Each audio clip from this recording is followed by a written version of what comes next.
दोस्तों, your knowledge point YouTube channel पर आपका स्वागत है। इस चैनल पर आपको कई तरह के नॉलेज वाले वीडियोज़ मिलेंगे। प्लीज़ चैनल को सब्सक्राइब कीजिए और हमारे वीडियोज़ को लाइक एंड शेयर कीजिए। आइए टाइम वेस्ट नहीं करते हुए सीधे टॉपिक पर चलते हैं। Your knowledge point YouTube channel के ऊष्मागतिकी से संबंधित पिछले 3 वीडियोज आपने देखे होंगे। पहले वीडियो में हमने ऊष्मागतिकी के कंसेप्ट, शून्य नियम और प्रथम नियम के बारे में पढ़ा। दूसरे वीडियो में चारों स्थितिकल्प प्रक्रम के बारे में पढ़ा और तीसरे वीडियो में ऊष्मा इंजन, प्रशीतक और ऊष्मागतिकी के द्वितीय नियम के बारे में हमने पढ़ा। इन तीनों वीडियोज के लिंक नीचे डिस्क्रिप्शन में भी दिए हुए हैं और ऊपर आई बटन पर क्लिक करके भी आप इन तीनों वीडियोस को देख सकते हैं। ऊष्मागतिकी के द्वितीय नियम के बाद हम आगे बढ़ते हैं कार्नो इंजन, कार्नो चक्र और कार्नो प्रेमी की तरफ। इन टॉपिक्स को समझने के लिए मैं थोड़ा सा आपको जो पिछले 3 वीडियोज में हमने पढ़ा है, समझा है, उसके कुछ पॉइंट्स जो इस कार्नो के टॉपिक को समझने के लिए हमें जरूरी होंगे उसके बारे में मैं आपको बता देता हूं। हम उसको एक लिख लेते हैं क्योंकि ये वो इश्यूज है, वो टॉपिक्स हैं जो कार्नो के सारे कंसेप्ट को पढ़ने के दौरान हमें बीच बीच में काम में आएंगे। देखिए, स्थितिकल्प प्रक्रम जब हमने पढ़ा था तब हमने देखा था कि उत्क्रमणीय प्रक्रम की शर्त क्या है। उत्क्रमणीय प्रक्रम की शर्त थी कि स्थितिकल्प होना चाहिए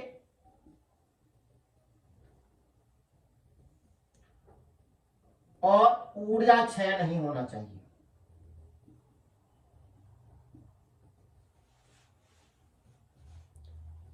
समतापीय प्रक्रम जब हमने पढ़ा था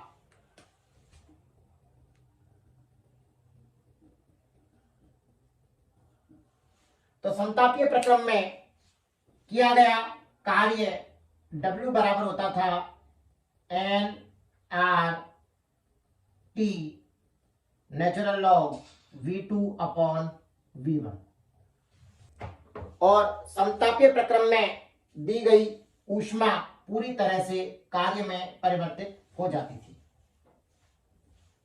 रुद्धोष्म प्रक्रम हमने पढ़ा था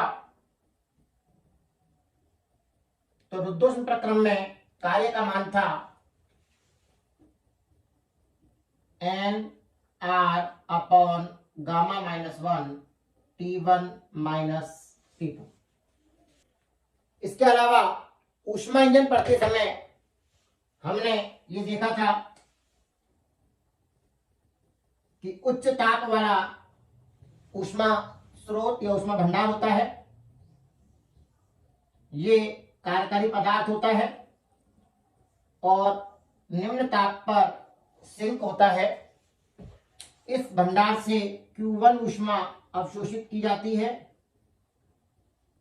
परिवेश पर W कार्य किया जाता है और Q2 ऊष्मा सिंक में उत्सर्जित कर दी जाती है। इंजन के बारे में पढ़ते समय हमने प्रैक्टिकली एक पिस्टन वाला एग्जांपल भी बार बार काम में लिया था और उसमें हमने मुख्य रूप से देखा था कि सिलेंडर में कोई कार्यकारी पदार्थ भरा हुआ है, हम इसे गर्म करते हैं, इसमें प्रसार होता है, पिस्टन ऊपर उठता है, थोड़ी देर उस स्थिति में रह करके पिस्टन वापस नीचे आता है, ये ठंडा होने वाली प्रोसेस होती है और फिर से पिस्टन अपनी इस स्थिति में वापस आ जाता है। एक चक्र इंजन का पूरा हो जाता है। ये कुछ महत्वपूर्ण इश्यूज थे जो हम अपने पिछले 3 वीडियोज में पढ़ चुके हैं और जब हम कार्नो के टॉपिक्स पढ़ेंगे तो इन कंसेप्ट्स की हमें बार बार जरूरत पड़ेगी।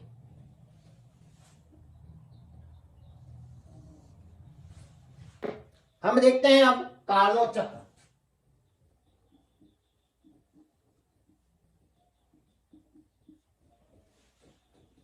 देखिए, बेसिकली कार्नो एक वैज्ञानिक थे और उन्होंने ऊष्मागतिकी पे काफी अध्ययन किया था। ऊष्मागतिकी के अध्ययन के दौरान कार्नो ने अपना एक कंसेप्ट पेश किया।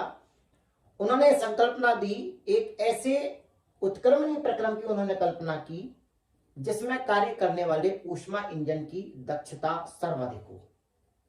और ये जो उत्क्रमणीय प्रक्रम हुआ इसको नाम दिया गया कार्नोट चक्र।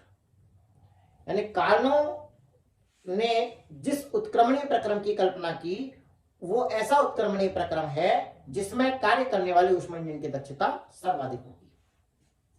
और चूंकि उत्क्रमणीय प्रक्रम है इसलिए इन दोनों शर्तों को पूरा होना जरूरी है कि प्रक्रम स्थितिक कल्प रहेंगे और उनमें कोई भी ऊर्जा का क्षय नहीं होगा, एनर्जी लॉस नहीं होगा।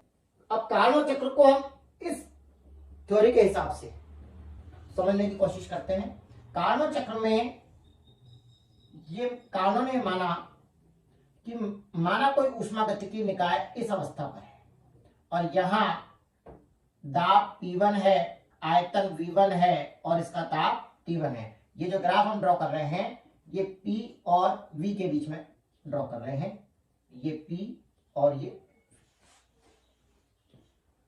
अब आप देखिए क्या होता है, हम जब इसे गर्म करते हैं तो गैस में एक प्रसार होता है, गैस बढ़ने लगती है, इसका आयतन बढ़ता है। तो सबसे पहले यहां मान लो A पॉइंट पर ये ऊष्मागतिकी निकाय था तो कार्नो ने माना कि ये A से B तक पहुंचता है और यहां इसका दाब P2, आयतन V2 और ताप T1 ही रहता है क्योंकि कार्नो ने इस प्रक्रम को समतापीय प्रसार माना। यानी पहला जो चरण है वो है समतापीय प्रसार।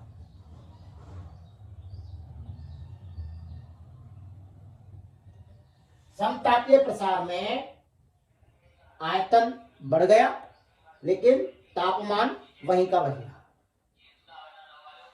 इसके बाद दूसरा जो चरण है B से लेकर C तक ये निकाय आता है और ये आपका चरण होता है रुद्धोष्म प्रसार का।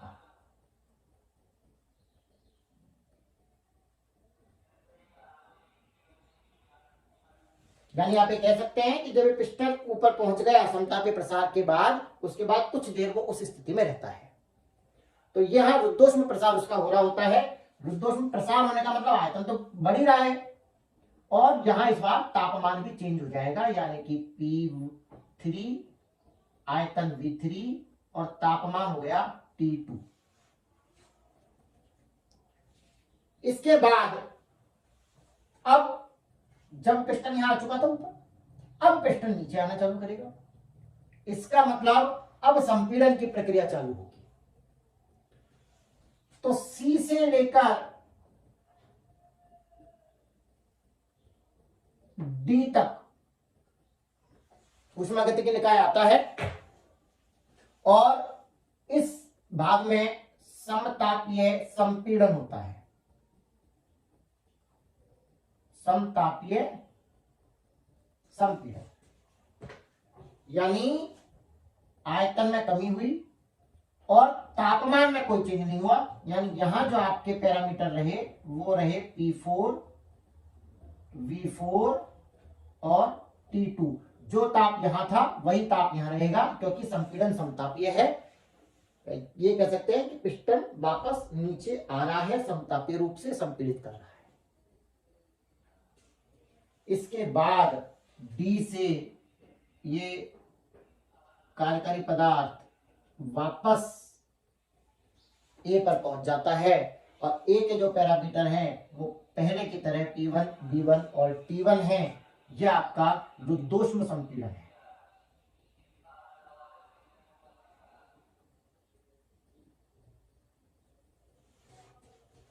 यहां आकर के एक चक्र पूरा हो जाता है, ये कार्नो चक्र कहलाता है। और इस चक्र के आधार पर ही, इसी कंसेप्ट के आधार पर ही कार्नो ने ऊष्मा इंजन की कल्पना की जिसे हम कार्नो इंजन कहते हैं। तो कार्नो इंजन बेसिकली कार्नो चक्र के आधार पर कार्य करने वाला ऊष्मा इंजन है और कार्नो ने यह माना कि इस ऊष्मा इंजन की दक्षता अधिकतम है। क्यों होनी चाहिए अधिकतम, आप समझिए। क्योंकि हमने उत्क्रमणीय प्रक्रम की कल्पना की है और उत्क्रमणीय प्रक्रम में ऊर्जा का क्षय नहीं होता। ऊर्जा का क्षय नहीं होने का मतलब इस कारणों की कल्पना के अनुसार Q2 का मान यानी कि जो लॉस है वो 0 हो जाएगा। और ऊष्मा इंजन पढ़ते समय हमने देखा था कि यदि Q2 0 होगा तो ऊष्मा इंजन की दक्षता अधिकतम होगी, क्योंकि पूरी की पूरी Q1 W में कन्वर्ट हो जाएगी। यह अलग बात थी कि ऊष्मागतिकी का दूसरा नियम ये कहता है कि ऐसा ऊष्मा इंजन संभव ही नहीं है जिसमें ऊर्जा लॉस नहीं हो, यानी कि जिसकी दक्षता 100% हो जाए। इसलिए हमने कहा कि कार्नो चक्र या कार्नो इंजन एक संकल्पना है, एक आदर्श स्थिति है। व्यवहारिक रूप से कार्नो का इंजन संभव नहीं है। चलिए, इस कार्नो चक्र के आधार पर अब हम कार्नो इंजन की कार्यप्रणाली के बारे में पढ़ते हैं। कार्नो इंजन की कार्यप्रणाली भी इन्हीं 4 चरणों से होकर के निकलती है। तो जो हमारा पहला चरण है समतापीय प्रसार, ये पहला चरण ए से लेकर बी तक होता है। और इस चरण में किया गया कार्य क्या होगा? इस चरण में किया गया कार्य, समतापीय प्रक्रम में किए गए कार्य का फॉर्मूला हमारे पास ये रहा। मैंने इसीलिए कहा था कि इन चीजों के हमें बार बार जरूरत पड़ेगी। समतापीय प्रक्रम में किए गए कार्य का फॉर्मूला आपके सामने ये रहा। यानी कि पहले चरण में जो किया गया कार्य होता है वो होता है एन आर, तापमान यहां कितना है T1, natural log V2 upon V1। ये हो गया किया गया कार्य पहले चरण में। और चूंकि समतापीय प्रक्रम में संपूर्ण ऊष्मा कार्य में परिवर्तित हो जाती है, ये कंसेप्ट कहां से आ रहा है आपका? ऊष्मागतिकी के पहले नियम से। ऊष्मागतिकी के पहले नियम में आपके पास था डेल्टा Q बराबर delta W plus delta U। तो जब प्रक्रम समतापीय है, इसका मतलब आंतरिक ऊर्जा में कोई परिवर्तन नहीं होता, तो डेल्टा U का मान 0 हो जाता है। इसलिए डेल्टा Q और डेल्टा W बराबर होते हैं। तो यहां जितना कार्य है उतनी ही ऊर्जा हो जाएगी, ऊष्मा हो जाएगी, यानी कि Q बराबर भी हो जाएगा nRT1 natural log V2 upon V1, समीकरण नंबर 2। यह आपके पहले चरण में किया गया कार्य हो गया। दूसरे चरण में किया गया कार्य, दूसरा चरण आपका है B से C तक, और यह रुद्धोष्म प्रसार है। रुद्धोष्म प्रक्रम में किए गए कार्य का फॉर्मूला ये रहा। यानी कि W, इसको हम W1 नाम दे देते हैं, इस Q1, ये हो गया W2। दूसरा चरण W2 बराबर हुआ आपका N R gamma -1 T1 minus T2। यहां T1 है, यहां T2 है, तो ये हो गया T1 माइनस T2, समीकरण नंबर 3। इसके बाद तीसरे चरण पर आते हैं। तीसरा चरण है आपका C से D तक।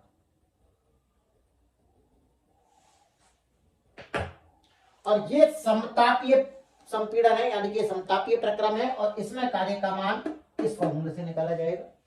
तो W3 बराबर हुआ N R T, यहां टेम्परेचर कितना है T2, तो ये हुआ nR T2 natural log V2 upon V1। V2 upon V1 का मतलब यहां बाद वाला आयतन V4 अपॉन V1 यानी पहले वाला आयतन V3, तो यहां आएगा आपके पास V4 अपॉन V3, समीकरण नंबर 4।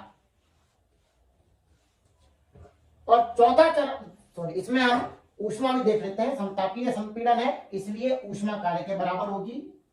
इस ऊष्मा को हम Q2 नाम देते हैं, और Q2 बराबर होगी nR T2 natural log V4 upon V3, समीकरण नंबर 5।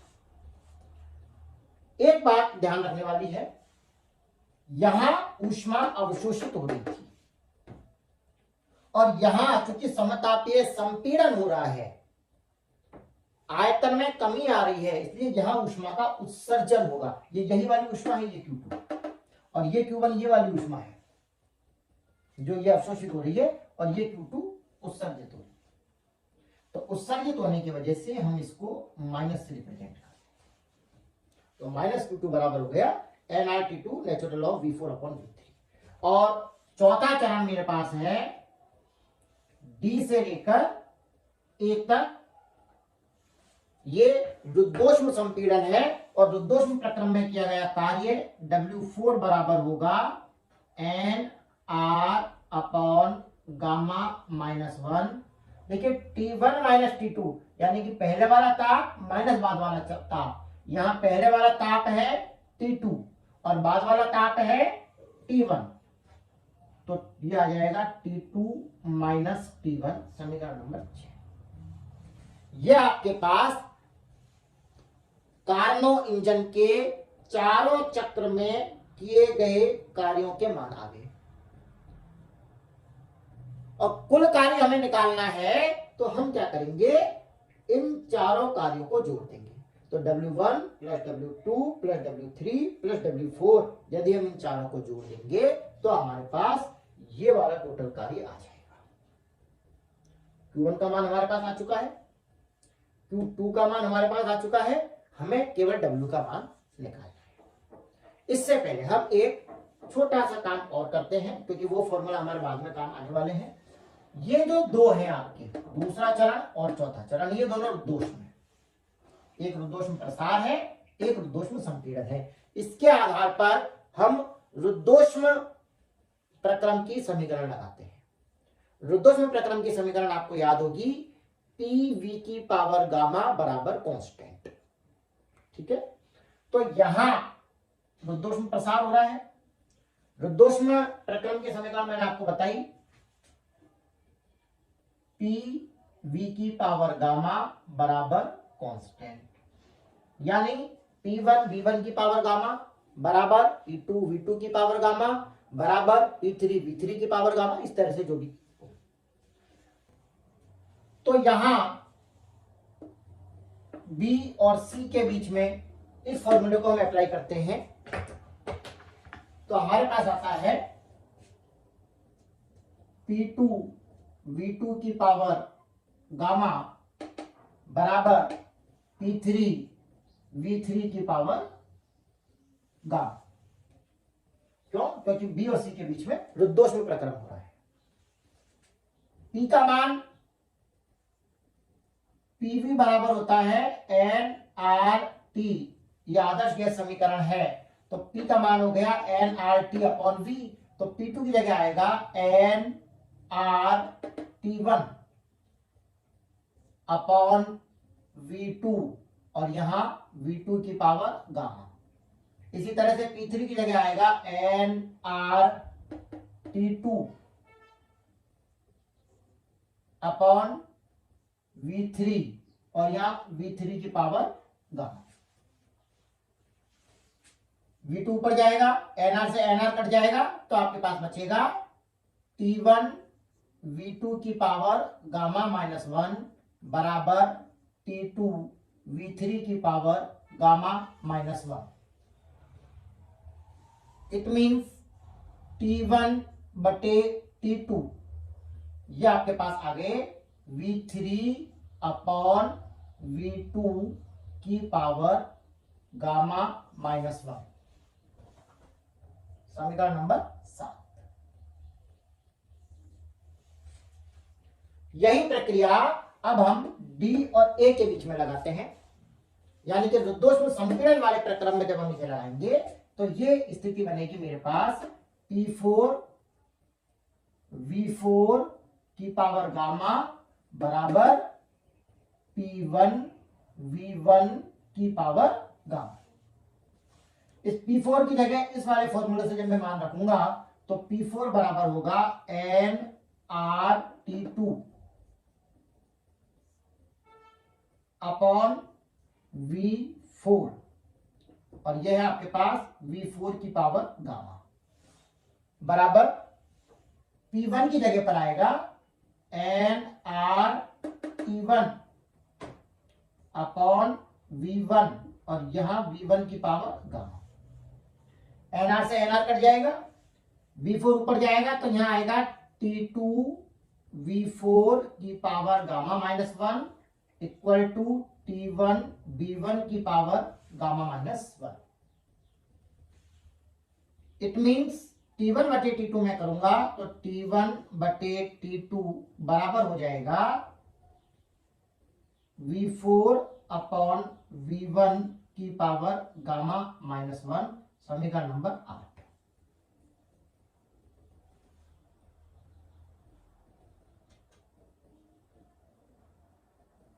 ठीक है,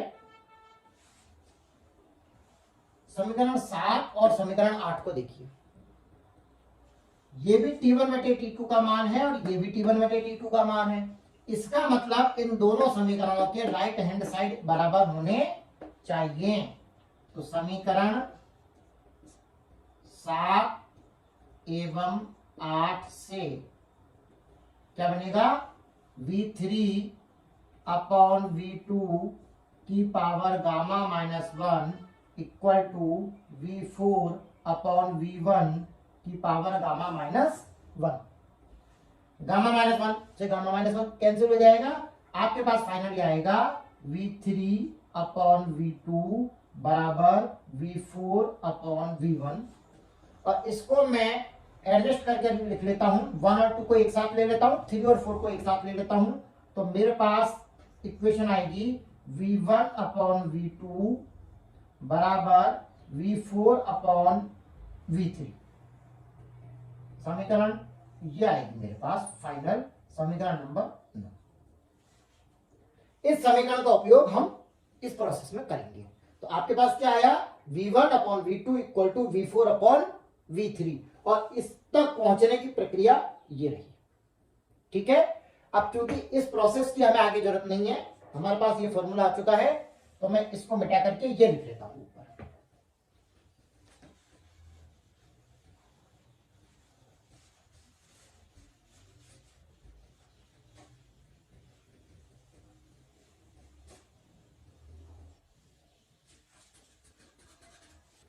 तो आपके पास क्या आया? मैं यहां लिख रहा हूं V1 upon V2 equal to V4 upon V3। ये मेरा समीकरण नंबर 9 है। ठीक है, दोनों सेम है।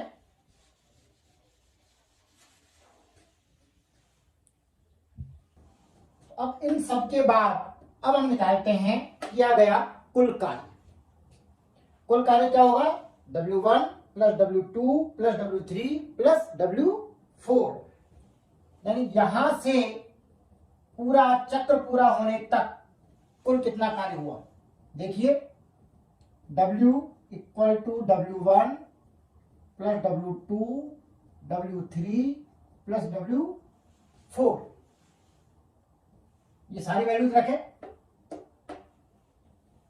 NR T1 natural log V2 upon V1 plus NR upon gamma -1 T1 minus T2 plus NR T2 natural log V4 upon V3 plus NR upon gamma -1 T2 minus T1।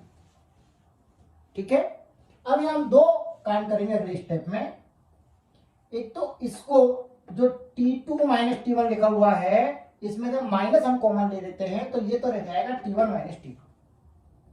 और दूसरा काम करेंगे इस समीकरण नंबर 9 का उपयोग। समीकरण नंबर 9 कहता है V4 upon V3 equal to है V1 अपॉन V2, यानी कि इस V4 अपॉन V3 की जगह पर हम V1 अपॉन V2 लिखेंगे। ये दोनों हम अगले स्टेप में करते हैं। तो देखिए, NR T1 natural log V2 upon V1 plus NR gamma -1 T1 minus T2 plus NR T2 natural log अब इस V4 अपॉन V3 की जगह हम लिखने वाले हैं समीकरण नंबर 9 से V1 अपॉन V2।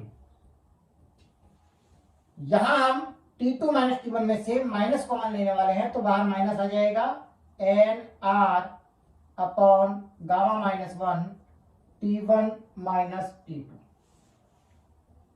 अब आप देखिए ये है NR gamma minus 1 T1 minus T2 minus NR gamma minus 1 T1 minus T2, यानी कि ये दोनों हमारे कैंसिल आउट हो जाएंगे। हमारे पास फाइनली जो बचेगा वो रहेगा NR T1 natural log V2 upon V1। ये जो स्टेप है इसमें हम V1 अपॉन V2 को V2 अपॉन V1 लिख लेते हैं। तो जब इसको चेंज करेंगे तो यह माइनस हो जाएगा। मैं आपको बताऊंगा अभी कैसे होता है। NR T2 नेचुरल लॉग इस V1 अपॉन V2 को यदि आप V2 को ऊपर ले जाएं और V1 को नीचे लाएं तो बाहर माइनस हो जाएगा। ये इसलिए होता है क्योंकि लॉग का एक नेचर है, लॉग चाहे नेचुरल हो चाहे कोई भी आधार हो, x की पावर n इक्वल टू होता है n log x। It means log x की पावर मान लिया जाए -1 हो जाए, यानी कि log 1 अपॉन x हो जाए, तो -1 बाहर आएगा इस फॉर्मूले से, तो ये हो जाएगा -1 इंटू log x। अब आप समझे, इसका मतलब ये हुआ कि यदि log के बाद वाली जो संख्या है वो 1 अपॉन x है और उसको हम ऊपर ले जा रहे हैं यानी कि x कर रहे हैं, या x और उसको नीचे ले जा रहे हैं, कुल मिलाकर उसका रेसिप्रोकल कर रहे हैं, घात -1 का यूज कर रहे हैं, तो बाहर माइनस आ जाता है। तो हमने यहां यही किया, V1 को ऊपर लेकर गए, V2 को नीचे लेकर आए, यहां से सॉरी इस स्टेप से हम V2 को ऊपर लेकर गए और V1 को नीचे लेकर आए। नतीजा ये जो प्लस का था ये माइनस हो गया। ऑलराइट, इन दोनों में से एन आर और natural log V2 upon V1 ये कॉमन आ सकता है। तो फाइनली आपके पास जो W का फाइनल वैल्यू आएगी वो आएगी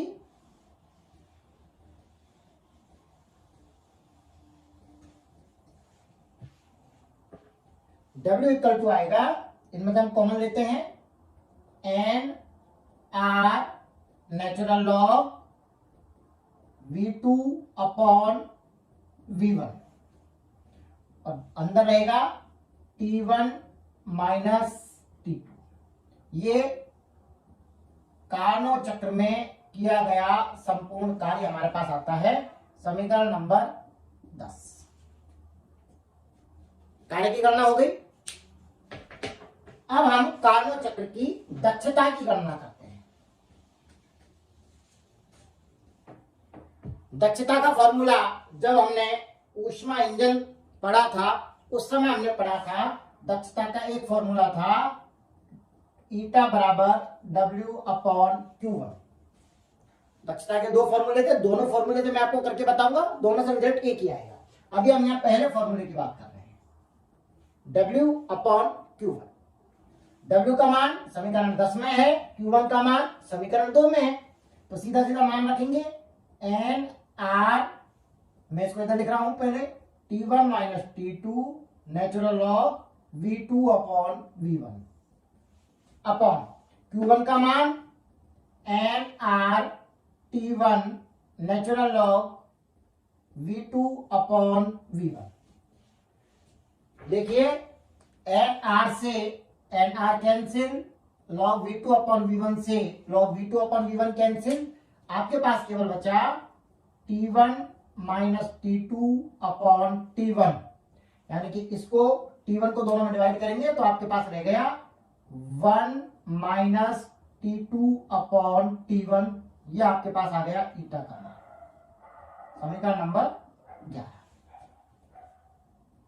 ठीक है, ईटा का ये पहला फॉर्मूला था जिसका यूज करके हमारे पास ये फॉर्मूला आया। ईटा का जो दूसरा फॉर्मूला होता है वो होता है 1 माइनस Q2 अपॉन Q1।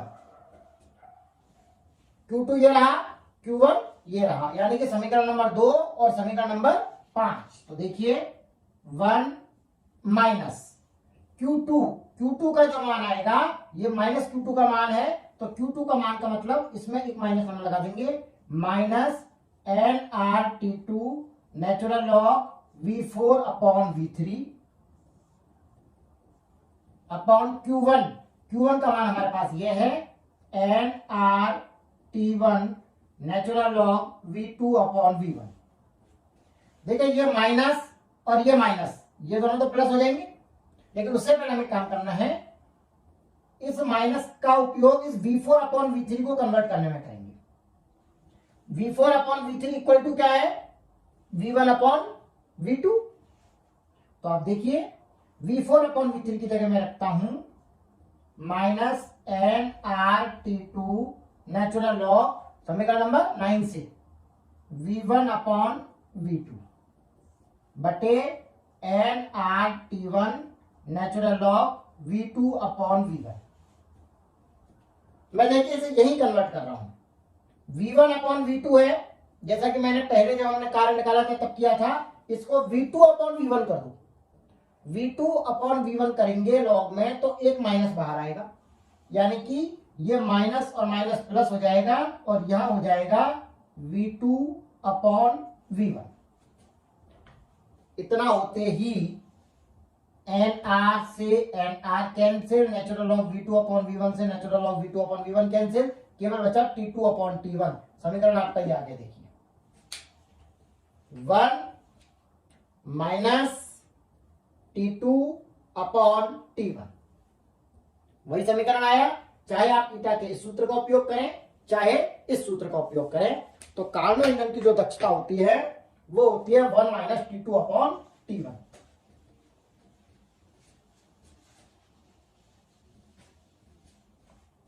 मैं लिख देता हूं eta equal to 1 minus T2 upon T1। समीकरण नंबर 11 कार्नो इंजन की दक्षता। T2 क्या है, T2 है सिंक का ताप, यानी कि ठंडे ऊष्मा भंडार का ताप जिसमें ऊष्मा का उत्सर्जन होगा, और T1 गर्म ऊष्मा भंडार का ताप, यानी कि स्रोत का ताप जहां से ऊष्मा का अवशोषण होगा। राइट। अब देखिए कार्नो इंजन से संबंधित एक टॉपिक और है हमारे पास, ऊष्माओं का अनुपात। Q1 अवशोषित ऊष्मा है, Q2 उत्सर्जित ऊष्मा है, यानी कि Q1 अपॉन Q2 मीन्स अवशोषित ऊष्मा बटे उत्सर्जित ऊष्मा क्या होगी, समीकरण नंबर 2 से आएगा nRT1 natural log V2 upon V1 बटे माइनस Q2 ले रहे हैं, माइनस मान हो जाएगा nRT2 natural log V4 upon V3। As usual जैसा हम करते आए हैं, V4 अपॉन V3 की जगह रखेंगे V1 अपॉन V2। तो nRT1 natural log V2 upon V1 बटे minus nRT2 natural log V4 upon V3 की जगह पर V1 अपॉन V2। इस बार भी वही करेंगे, V1 और V2 को रिवर्स कर देंगे, V1 ऊपर चला जाएगा, सॉरी V2 ऊपर चला जाएगा, V1 नीचे आ जाएगा। अब जैसे ही ये चेंज करेंगे तो ये माइनस की जगह प्लस हो जाएगा। तो आपके पास रहा इस तरीके से, जैसा हमने कार्य वाले और दक्षता वाले पार्ट में देखा है। तो आप देखेंगे nRT1 natural log V2 upon V1 बटे माइनस का प्लस हो जाएगा nRT2 natural log V2 upon V1, और यहां फिर से NR से NR cancel, log V2 upon V1 से log V2 upon V1 cancel. आपके पास सिर्फ बचा T1 अपॉन T2, यानी Q1 अपॉन Q2 बराबर होता है T1 अपॉन T2।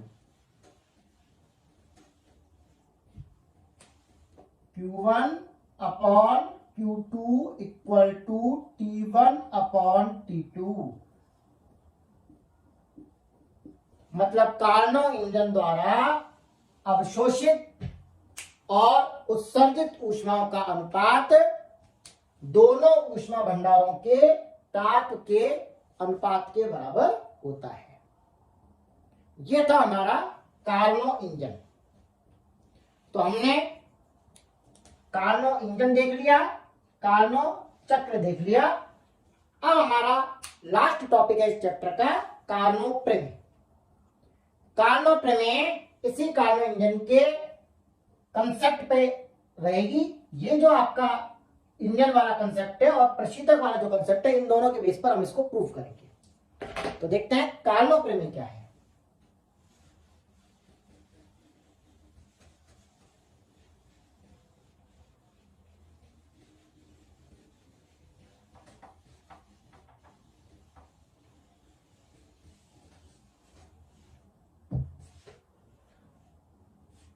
अब हम बात करते हैं कार्नो प्रमेय के बारे में।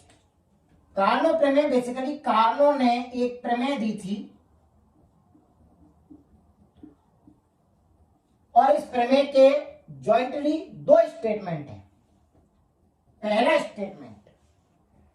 स्टेटमेंट में कार्नो ने कहा कि किसी भी ऊष्मा इंजन की दक्षता कार्नो इंजन की दक्षता से अधिक नहीं हो सकती। ये कार्नो प्रमेय का पहला स्टेटमेंट है। किसी भी ऊष्मा इंजन की दक्षता, ये कार्नो इंजन की दक्षता से ज्यादा नहीं हो सकती, नॉट ग्रेटर देन कार्नो। ठीक है, यानी कार्नो का कहना यह था कि कार्नो इंजन की दक्षता ही अधिकतम संभव है, अन्य किसी ऊष्मा इंजन की दक्षता इससे अधिक हो नहीं सकती। और दूसरा स्टेटमेंट है कि कार्नो इंजन की दक्षता कार्यकारी पदार्थ पर निर्भर नहीं करती, कार्यकारी पदार्थ की प्रकृति पर निर्भर नहीं करती। दक्षता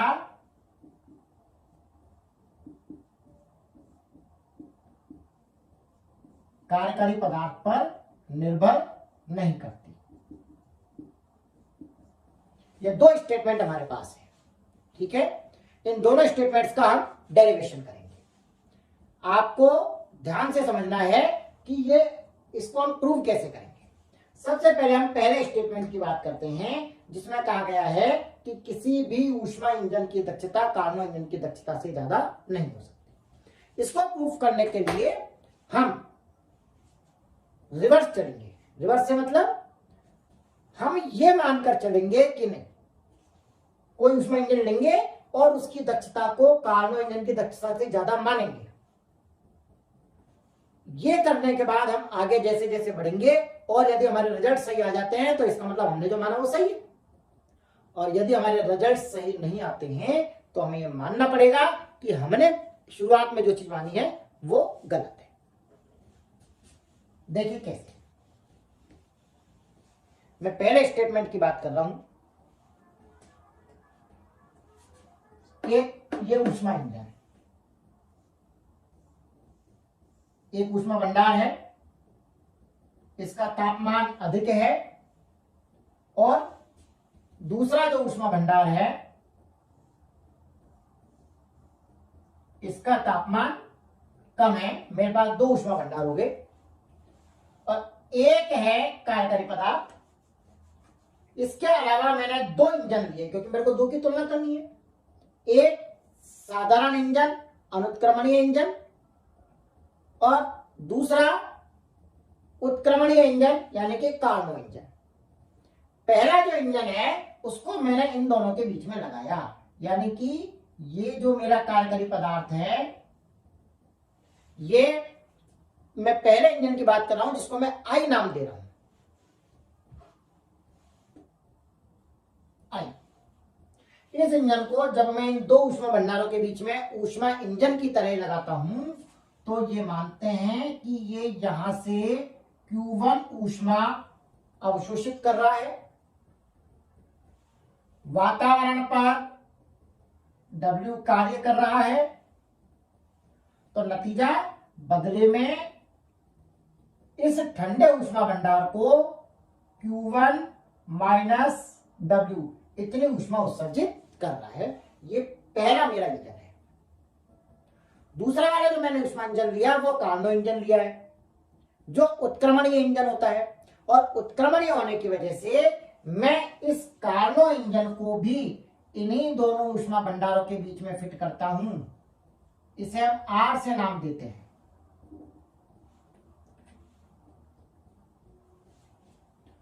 लेकिन इसे मैं फिट करता हूं रिवर्स तरीके से, यानी कि प्रशीतक के रूप में। ऊष्मा इंजन का उल्टा क्या होता है? प्रशीतक।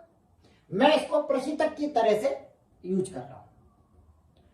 इसमें ये इस ठंडे ऊष्मा भंडार से ऊष्मा का अवशोषण करता है और ये ऊष्मा अवशोषित करता है Q1 माइनस W डैश। इसके बाद चूंकि अभी प्रशीतक हो गया तो इस पर W डैश कार्य किया जाता है। नतीजा, इस गर्म ऊष्मा भंडार में जो ऊष्मा का उत्सर्जन होगा वो होगा Q1 minus W dash plus W dash, यानी कि Q1। कुल मिलाकर के ये मेरा एक पूरा साइकिल बन गया, जिसमें मैंने एक अनुत्क्रमणीय ऊष्मा इंजन आई लिया। ये ऊष्मा इंजन की तरह से काम कर रहा है। यहां से Q1 ऊष्मा अवशोषित की, W कार्य किया और इधर Q1 माइनस W ऊष्मा उत्सर्जित कर दी। इसी के साथ इधर एक प्रशीतक मैंने जोड़ दिया, यानी कि कार्नो इंजन, उत्क्रमणीय इंजन मैंने जोड़ दिया, जो यहां से Q1 माइनस W डैश ऊष्मा अवशोषित कर रहा है। इस पर हमें W डैश कार्य करना पड़ रहा है और बदले में इधर Q1 ऊष्मा उत्सर्जित कर रहा है। अब जैसा कि मैंने आपको पहले बताया था, इस प्रमेय को प्रूव करने के लिए हम उल्टा मानेंगे। उल्टा मानने से मतलब, जैसे इसकी दक्षता को मैं ईटा I से रिप्रेजेंट करता हूं और इसकी दक्षता को ईटा R से रिप्रेजेंट करता हूं। कार्नो प्रमेय ये कहती है कि किसी भी इंजन की दक्षता कार्नो इंजन की दक्षता से ज्यादा नहीं हो सकती। यानी कार्नो के हिसाब से ईटा I का मान ईटा R से ज्यादा हो ही नहीं सकता, यानी कि ये कम होना चाहिए, ये होना चाहिए, हमें ये प्रूव करना है। लेकिन मैं इसका उल्टा मानता हूं। मैं मान के चल रहा हूं कि नहीं, ईटा I का मान ज्यादा है और ईटा R का मान कम है। ठीक है, मुझे आप समझिए, मुझे क्या करना है, मुझे इस पैटर्न से कैलकुलेशन करनी है। यदि मेरी लास्ट कैलकुलेशन सही आती है, इसका मतलब मेरा ये स्टेटमेंट सही है, और यदि मेरा फाइनल रिजल्ट गलत आता है, इसका मतलब मेरा ये स्टेटमेंट गलत है, मींस ये सही हो जाए। अब देखिए, क्योंकि ईटा I का मान कम है, ईटा I का मान ज्यादा है, ईटा R का मान कम है, इसका मतलब इसका ये जो कार्य होगा इसका मान भी ज्यादा होगा और R का जो कार्य है उसका मान कम होगा। मींस W ग्रेटर देन होगा W डैश से। और इसको यदि मैं किसी में से घटाऊं, ये बड़ी संख्या है, इसको किसी संख्या में से घटाया जाएगा तो मान कम होगा, और इसी को उसी संख्या में से घटाएंगे तो मान ज्यादा हो जाएगा। या इसको दूसरे तरीके से समझ सकते हैं, मैं इसको माइनस कर रहा हूं, यानी कि यदि W greater than W dash है, इसका मतलब minus W is less than minus W dash होगा। और दोनों तरफ मैं Q1 जोड़ देता हूं, it means Q1 minus W is less than Q1 minus W dash होगा। यानी Q1 माइनस W का मान कम होगा और Q1 माइनस W डैश का मान ज्यादा होगा। इसका मान कम है, इसका मान ज्यादा है मेरे हिसाब से। इसका मतलब यह हुआ कि I जितनी ऊष्मा इसमें उत्सर्जित कर रहा है उससे ज्यादा ऊष्मा का अवशोषण ये कर रहा है। कुल मिलाकर के इस पूरे साइकिल की बात करें तो T2 से फाइनली ऊष्मा का अवशोषण हो रहा है, क्योंकि उत्सर्जित तो कम है, अवशोषित वाली ज्यादा है। इट मींस फाइनल रिजल्ट क्या है कि इसमें से आप ऊष्मा का अवशोषण कर रहे हो। कम ताप वाले ऊष्मा भंडार में से ऊष्मा का अवशोषण हो रहा है। पहली बात आप ये ध्यान रखिए, ठीक है। ऊष्मा फाइनली किधर चल रही है? इधर की तरफ।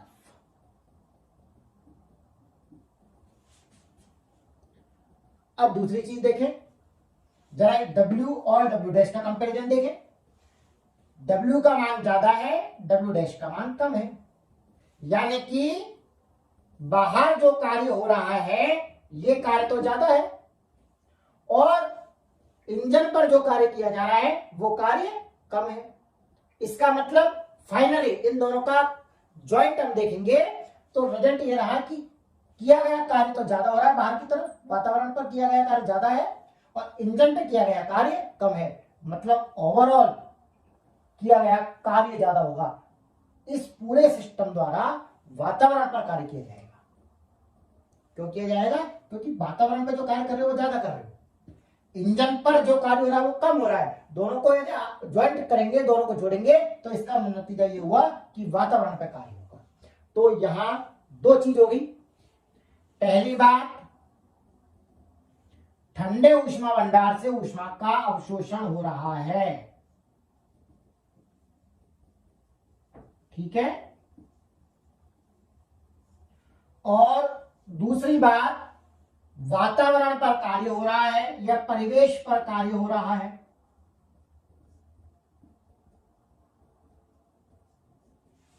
आप समझ रहे हैं? ठंडे ओवरऑल में पूरे जॉइंट की बात कर रहा हूं, इसमें ठंडे ऊष्मा भंडार से ऊष्मा का अवशोषण हुआ, वातावरण पर कार्य हुआ और गर्म ऊष्मा भंडार में ऊष्मा का उत्सर्जन हो गया। क्या यह संभव है? ऊष्मागतिकी का दूसरा नियम, और उसमें भी क्लासियस का जो स्टेटमेंट है वो ये कहता है कि कभी भी ठंडे ऊष्मा भंडार से गर्म ऊष्मा भंडार की तरफ ऊष्मा का प्रवाह हो ही नहीं सकता जब तक कि हम उसमें कार्य नहीं करें। यानी कि हमें ठंडे ऊष्मा भंडार से गर्म ऊष्मा भंडार की तरफ ऊष्मा को प्रवाहित करना है तो हमें उस निकाय पर, उस कार्यकारी पदार्थ पर कार्य करना पड़ेगा, तब जाकर ठंडे से गर्म की तरफ ऊष्मा प्रवाहित हो सकती है। और यहां हमारे क्या हो रहा है? यहां ठंडे से गर्म की तरफ ऊष्मा का प्रवाह हो रहा है और बदले में यह सिस्टम कार्य और कर रहा है। उल्टा हो गया ना? यानी या तो हम सही हैं या ऊष्मागतिकी का दूसरा नियम सही है। दोनों में से एक ही चीज सही हो सकती है। तो हमने तो शुरुआत में ये माना था, अब इसके हिसाब से हमने ये रिजल्ट निकाला जो ये कहता है कि ऊष्मागतिकी के दूसरे नियम के विपरीत है। ऊष्मागतिकी का दूसरा नियम, क्लासियस का स्टेटमेंट गलत हो नहीं सकता। इसका मतलब गलत कौन है? गलत हम है। मतलब eta I is greater than eta R जो हम लेके चले थे, यह हमने गलत लिया था। ऐसा संभव नहीं हो सकता। पर ऐसा संभव नहीं हो सकता तो कैसा संभव होगा? ऐसा संभव होगा। यानी ईटा आई का मान ईटा आर से कम रहेगा। मतलब इस ऊष्मा इंजन का मान उत्क्रमणीय ऊष्मा इंजन मीन्स कार्नो इंजन से कम रहेगा। कार्नो की प्रमेय का पहला स्टेटमेंट यही है कि किसी भी ऊष्मा इंजन की दक्षता कार्नो इंजन की दक्षता से अधिक नहीं हो सकती। समझ में आया? ये पहला स्टेटमेंट प्रूव हो गया। थोड़ा सा पैनिक जरूर है, लेकिन यदि एक बार आपके समझ में आता है और ये सारा कंसेप्ट आप समझ जाते हैं तो बिल्कुल 2-3 स्टेप्स में ये कार्नो प्रमेय का डेरिवेशन पूरी तरह आपके दिमाग में क्लियर हो जाता है। अब कार्नो प्रमेय के दूसरे स्टेटमेंट की बात करते हैं। ये मैं मिटा रहा हूं। कार्नो प्रमेय का दूसरा स्टेटमेंट है कि कार्नो इंजन की दक्षता कार्यकारी पदार्थ पर निर्भर नहीं करती। दूसरा स्टेटमेंट, कार्नो इंजन की दक्षता कार्यकारी पदार्थ की प्रकृति पर निर्भर नहीं करती।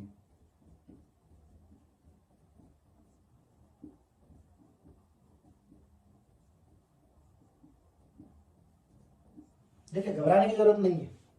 यदि आपको ये लग रहा है कि जैसे पहले स्टेटमेंट के डेरिवेशन में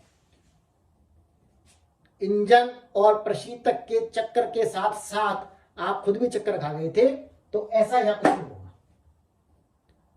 जितना थोड़ा सा कठिन आपको पहले स्टेटमेंट का डेरिवेशन लगा, उतना ही आसान दूसरे का डेरिवेशन लगेगा। मतलब दोनों का बैलेंस हो जाएगा। बहुत सिंपल सा स्टेटमेंट है और इसका डेरिवेशन उससे भी ज्यादा सिंपल है। कार्नोट इंजन जब हमने पढ़ा था तो हमने उसकी दक्षता का फॉर्मूला निकाला था और दक्षता का फॉर्मूला आया था eta equal to 1 minus T2 upon T1। यही था। आप देखिए, इस फॉर्मूले में क्या कहीं कार्यकारी पदार्थ की प्रकृति की कोई टर्म आ रही है? यहां केवल दो ही टर्म आ रही हैं, T2 और T1, यानी स्रोत का ताप और सिंक का ताप, या उच्च ऊष्मा भंडार का ताप और निम्न ऊष्मा भंडार का ताप। केवल ईटा इन दोनों पर निर्भर करती है। इस सूत्र में कहीं भी कार्यकारी पदार्थ की प्रकृति का कोई रोल नहीं है। इसका मतलब कार्यकारी पदार्थ की प्रकृति पर कार्नोट इंजन की दक्षता निर्भर नहीं करती। आप उसमें कोई भी गैस काम में ले लें, कोई भी ईंधन काम में ले लें, उससे इसकी दक्षता प्रभावित नहीं होगी। यह आपकी कार्नो प्रमेय थी और कार्नो प्रमेय पूरी होने के साथ ही हमारा ऊष्मागतिकी का ये सारा पार्ट पूरा हो जाता है।